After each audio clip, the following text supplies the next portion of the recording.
Hey folks, Ray Gano here, PZTV, and we are live here today at Hear the Watchman Conference in Dallas 2018.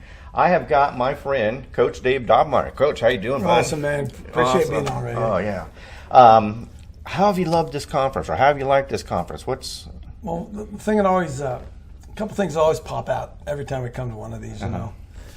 Number one is how many people there are, Ray, who love the Lord and are not in church. Mm-hmm. It is amazing, really. It really is. And the second thing is the fellowship that I see people begin to have when, most people that are at these conferences, Ray, are, for lack of a better term, they're red pill, blue pill, tinfoil hat, rejected in their churches, rejected by their families, because you know how it is, once you see it, you can't unsee it, right, bud? Yeah.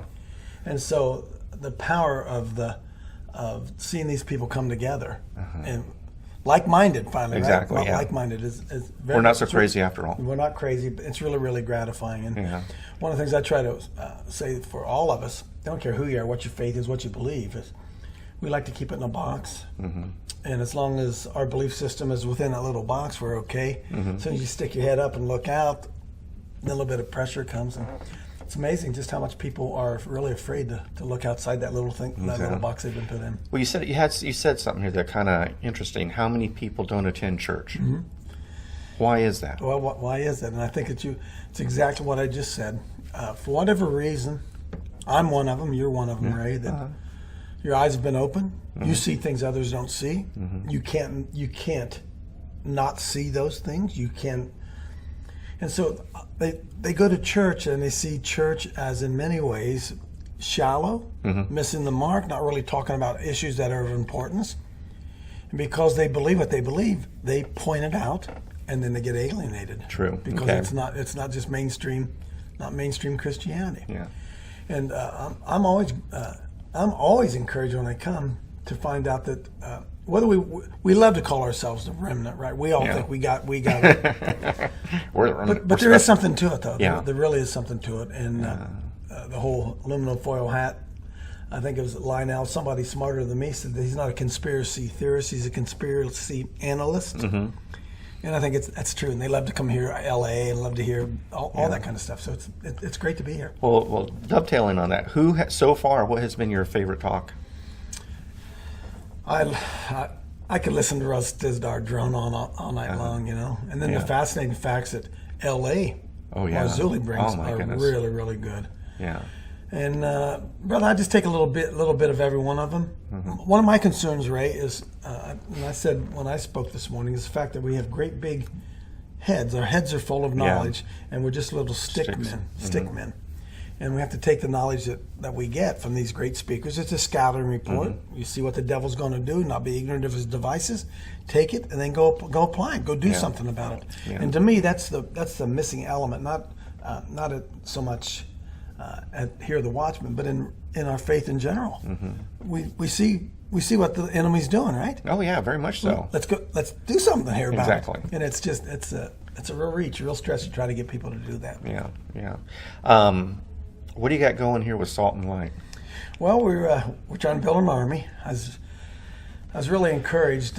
We took a picture. All the guys went out to eat together last night. All the guys and their families. And my wife pointed out after we took a picture. There's about 30 of us, I think, and we took a picture afterwards. And my wife reminded me this started with one guy, not just me, but one guy. Wow.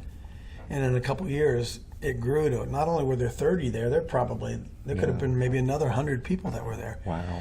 And Ray, I'm not looking for people to follow me. That's not really what I'm about. I'm just trying to I'm trying to plant and water, right? Be a Johnny Appleseed and plant something here and let it grow organically. Yeah. And so it was really, really encouraging last night to see. Well, the fruit of it.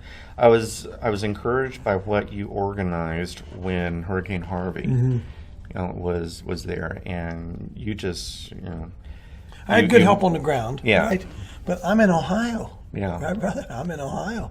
And so I had to rely on guys like you and Pastor Dale Soch and Chad. And get those boots on the ground organized and get the funds down to get the and we really made a tactical error, and I knew better when I did it. I split our team at first.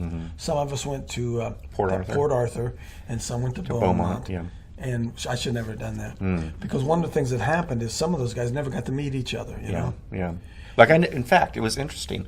Our first day here, I'm out there talking to Mike. And Chad's sitting next to Mike. And Mike Kerr, folks.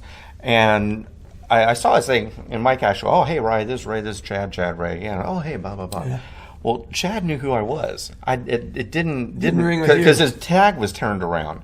And then finally, when he turned his tag around, oh, that's Chad Estes. Oh, hey, Chad! Yeah, right. You know, so. And so as I look back on it, the best thing we'd have brought we eventually ended up down in Beaumont, but if we'd have brought everybody to the same place originally, and then maybe have expanded by there, if I had anything to do over again, that's what I would have done. I want to thank you for supporting us and everything.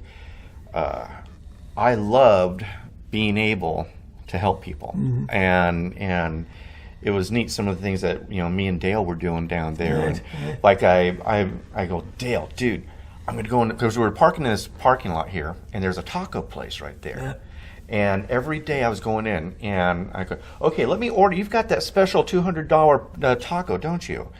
And he goes, okay, give me this taco and charge me $200. And so I did that for several days because we were handing out a lot of food and everything. Amazing. Kind of taking his business, but I wanted to make sure that I was wanting to. And then Dale also did it a couple times too. And then go ahead. I'm sorry. We met a pastor who lost a lot of his church and everything like that, and I gave probably about $500 to him. And it was just... Wasn't it great to have that money? Folks, Folks, one of the things that we raised some money. We raised quite a bit of money to put down to that area. And to be able to just go and freely give it to people. I was able to freely give it. Didn't have to go through a church council. Didn't have to get the approval of the elder board. You had the money. I went to Walmart. Where the need was, you met the need. I went to Walmart and we bought a bunch of supplies.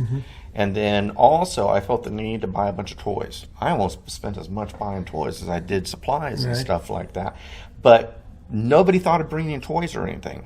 And so I brought a bunch of toys with me.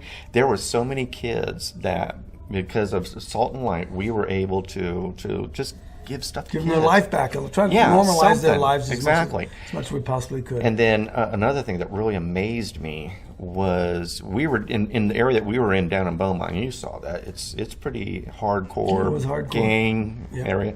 These gang guys were coming up to me. And it's not like we were asking them to, but they were going, dude, do you got a Bible? And they were asking, can you please pray for me? I mean, these guys were all tatted up. You saw the bandanas and everything, and you can see they were broken. But they saw the heart, right? They saw the heart that you were there serving. They wondered why. They didn't come over and try to rob us. No, man. They were. It was. We were brother and brother. And they saw that we were genuine people. And not judging them or anything like that or anything, but it was a true blessing to be down there for, I think we were about 5 days or something like that. But it was just absolutely amazing to be able. It was quite a transition. We actually had teams down there for about 11 weeks. Yeah, I know. We went down drywalled and we did a lot of work down there. So. But again, no red tape. We didn't have to go through FEMA. We didn't have to go through the government. We didn't have to get any approvals. We just. God's people gave money, and we gave money to the people. It was really a blessing. But it was just amazing and wonderful time, and I'm thankful to be part of that. God has more disaster than the federal government has relief, Ray. So we better get used to it, right? Yeah. You have a conference coming up. Tell me about it. We're having a conference in Ohio. That's where we live. And when we first started out, I was going to have it be a regional because we got guys that are just really close to us there. Russ Dizdar lives in Ohio. I live in Ohio. Paul Begley lives just across the border in Indiana.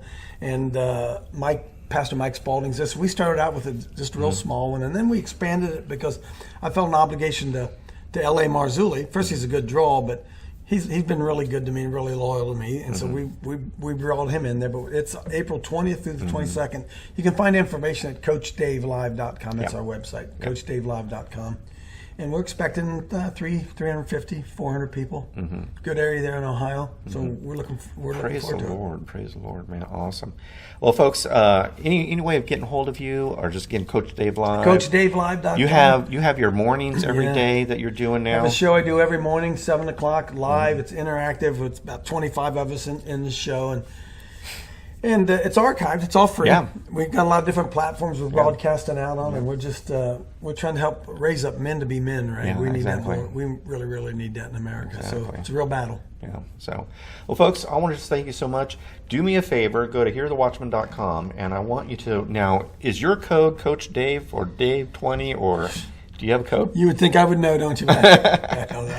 I got thrown. Hey, listen, I'm in Facebook jail. Been in Facebook jail for a month. So after they did that to me, I about had it with the internet anyway, right?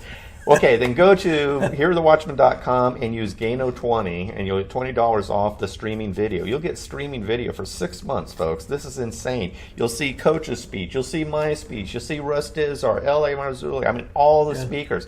Incredible speaking. Amazing stuff. Yeah, and it's just incredible teaching. But use my code Gano20 and get $20 off. This is a great chance for you to not only have it at your disposal and study, but invite your friends over and have them watch it as well. Great way to minister and to reach out. I just want to thank so much, Coach, for being on with us here. And folks, thank you so much for watching us. Do me a favor, hit that red subscribe button, give me a thumbs up, and hit that little bell so you know when next time I upload a video for you. So for now, folks, my name is Ray Gano. You're watching PZTV, and goodbye, God bless, and Maranatha.